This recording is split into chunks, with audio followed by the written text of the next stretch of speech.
Primitive types in C# and in .NET.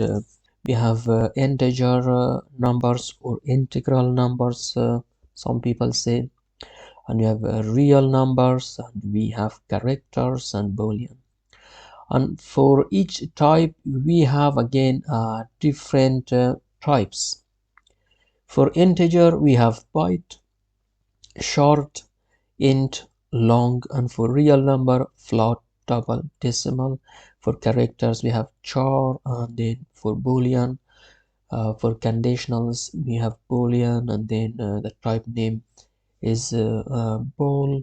In .NET it is system.boolean, and then this is the size that each type takes in the memory, and that is in the range, in which range your number or the value should be for each type. It is very important that you learn to use the types correctly and efficiently. A type is not just a word. For example, I see many people using integer for byte, integer for short. You know that if your number is in the range of 32,000 and you use integer instead of 2 bytes, your variable takes 4 bytes, and you don't have only one variable.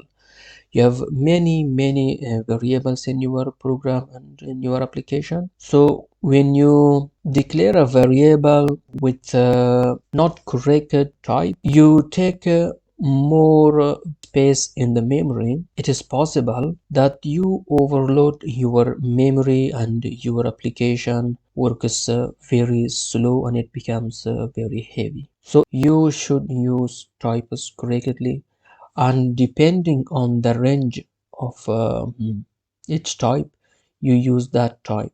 In real numbers, you have also 3 different types.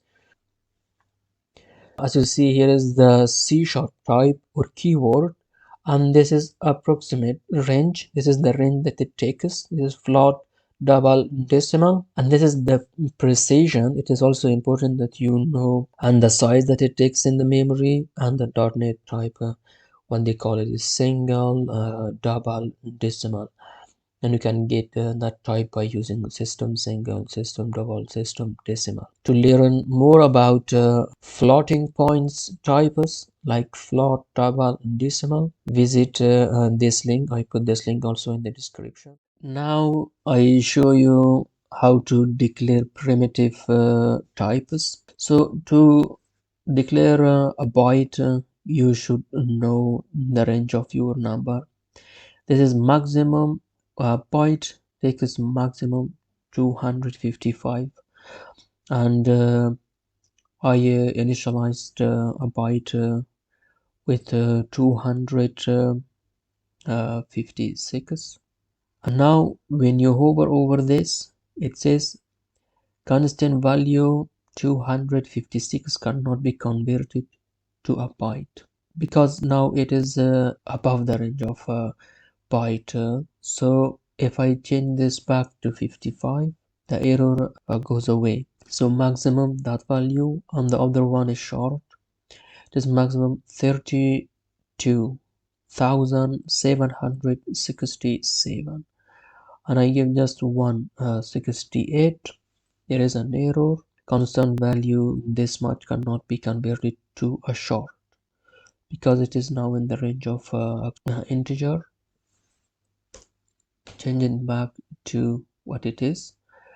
And another one example of integer, it is maximum 2 billion this much. I just gave it one value above the maximum, that's why it is error. And the other one is example of longest, again one value above on the maximum, which is gives error. So the same will happen if you give it minus that much, which is also not allowed. If it is now, if you give it one value below the minimum, it gives again error. You see, it has to be on that exact range, otherwise you get error.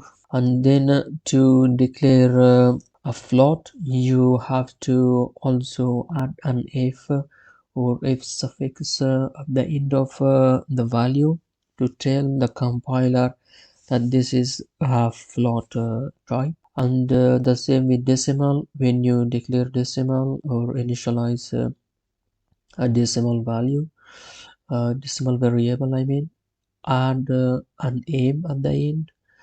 Otherwise, if you don't add them, the compiler will treat them as double. Now for double, you don't need any suffix. And then important thing about initializing char type, it must be in single quote. If you give double quote, you get error. And then to declare a boolean, you say the name of the type bool, then example bool, and then you give true or false. You cannot give here one or character. It cannot be any of that.